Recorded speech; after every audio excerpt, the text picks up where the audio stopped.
The Ministry of Ungentlemanly Warfare is, of course, a movie that came out recently. And I was actually very interested in it. Of course, as I watch other movies, they play a lot of trailers beforehand. This trailer played quite a bit of times, and I said, you know what? I'm going to watch this movie. Unfortunately, I forgot it released. So I was like, oh, okay, well, no, at least I know. So I want to go watch it. It came out with less than, no, they're decent reviews, like 7.5 around there. What I think? I think it's a little bit better. I actually really like this movie. Of course, it's an action movie. Of course, the last movie I watched was also action. Also, the first movie I watched this year was also action. But so we're gonna compare it to both of them. Although all of them have different like plots, obviously, but like different tones. This one's a lot more comedic with it. Not too many serious plot points, although they do have some. Don't get me wrong. But of course, this is based off of true events during the events of World War II in Great Britain. That's right. Why? Because as many people know, as they've gone through their World War II phase, the Germans had an ace in the hole. What was that? It was the German U-boats, aka the submarines. Basically invisible, and once you find them, you're basically dead. They're gonna shoot you down, and boom. Not only that, they didn't only attack warships, they attacked civilian ships, cargo ships, and basically was just destroying stuff just for the hell of it. And of course, they didn't want that. France has already fell. And well, they're like, damn, if we let these things exist, that means we might fall before the United States might, join. Of course, they're basically trying to hold out until the United States is like, you know what, we're going to join. But anyways, of course, it is a secret organization. Like, okay, not organization. It's a secret group of people that Winston Churchill and some of his closest people appointed. Of course, that being Gus March Phillips, Anders Lassen, Marjorie Stewart, Henry Hayes, Freddie Alvarez, Geoffrey Appleyard, and Mr. Heron. Of course, those are the people on location, actually out there with the enemies. Why do they need a secret team, unauthorized, to do this mission? Simple. Because there's a ship that holds all the supplies for the U-boats. Basically, if they destroy it, guess what? No more supplies for the U-boats, meaning the U-boats basically aren't a threat for quite a bit of time. The difference is they can't just blow it up because it's in neutral Spain. So if they attack Spain, guess what? Spain's going to declare war on Great Britain, obviously, and then they'll lose, basically.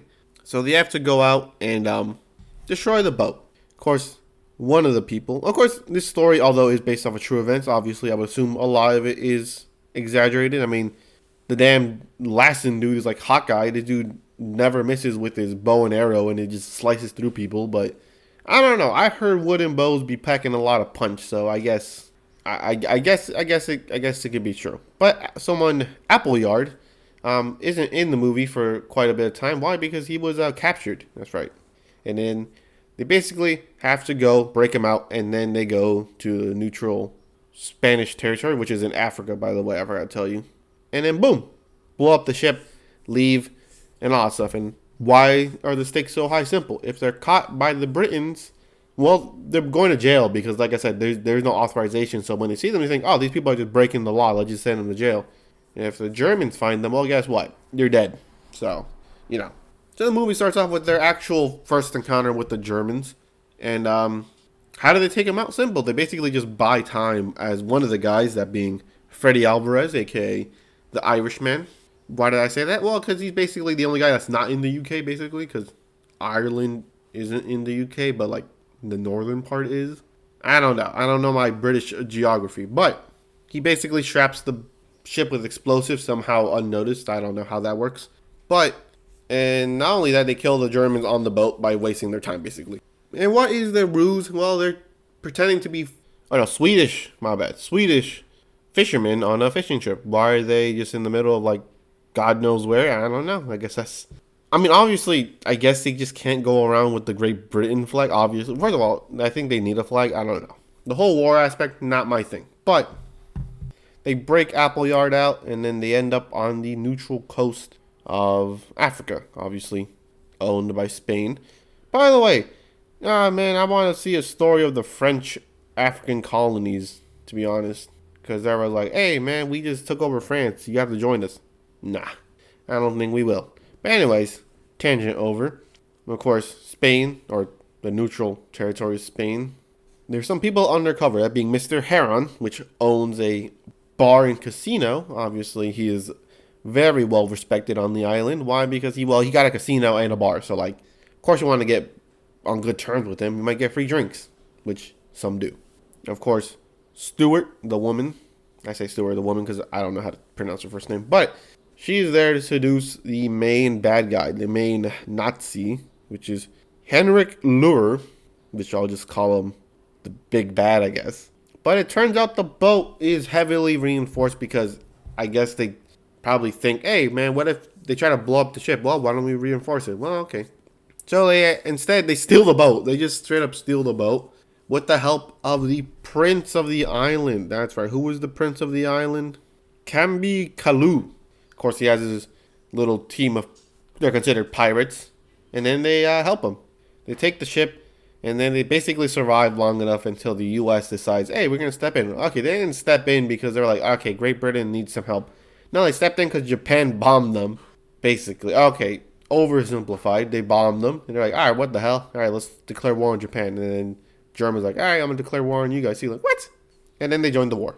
But anyways, of course, this has a pretty good set of cast. I'll tell you something. The bad parts, I'm going to tell you, not really. There's nothing really bad about the movie, I'll tell you. Of course, there's always some bad parts, but the only way you won't enjoy this movie is just that if it's not your cup of tea. It's simple as that. If it's not your cup of tea, of course you're not going to enjoy it. Because if it is your cup of tea, you're going to enjoy it. Because there's not really anything that does wrong.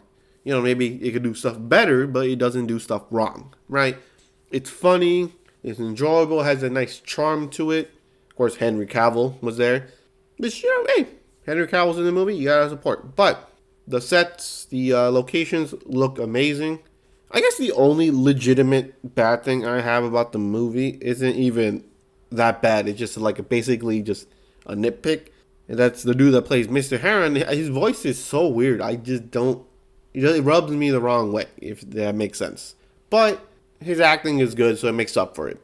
But like I said, it's a fun, enjoyable, charming movie. Of course, it does get through some pretty nasty stuff where, of course, Heron shows the Stewart a little location of a woman that got whipped, which I guess that could be something that's bad because it's like they just show it and then that's about it. Like, I get it. They're trying to make it seem like it's bad, but it's Nazis. Like, of course you would think it's bad. Of course you know what these guys are capable of, of course, because we're living after the fact. So, like, I guess it's to show her, like, if she messes up, this is what happens to her, which, don't get me wrong, definitely gets the message through. At the same time, like, doesn't most people know that? Like, if you go in the enemy territory and you get captured, some bad things are going to happen. I guess. I don't know. But I guess that's the legitimate only thing I could say. But like I said, it's pretty funny. I like the dynamic between the friends, obviously, on the crew. Henry Cavill, once again, probably the best part of the movie. He has a thing for coats. Of course, his character has a thing for coats. And I liked it. It was pretty funny. I liked it. You know, I enjoyed this movie. You know, is it some 9 out of 10 masterpiece? No, but it's an enjoyable time, you know. Definitely worth the money. Of course, many people may be thinking, I'm still on the fence about this. Discount Tuesdays. How many times do I have to tell y'all? Discount Tuesdays. Most theaters have that anyways. But the only this is another weird part, nitpick, is when the big bad dies, he gets a shot to his head, right? The CGI blood doesn't look that good, like, at all. It's also a little weird, but, like, again, that's, like, the only bad parts that I don't like about the movie probably makes up, like, 5 minutes of the movie, I think. So, like, yeah, it's not even that bad. So if I were to give it a rating, I'd give it 8.5. It's a really enjoyable film. Unfortunately, for some reason, The Beekeeper is still somehow the best action movie I've seen this year. Goddamn, Jason Statham. He's never gonna... He beat the washed allegations, man. Dude's out here still making bangers. But, yeah. That's the end of the review. It's a really good, charming, enjoyable film. And it's a World War II film. Hey, most people like that. Hey, most people are into World War II. So, hey, everyone that's still in their World War II phase, hey, watch this movie. It's a pretty good film. Anyways, hope you enjoy this little tiny review. I'll catch you in the next one.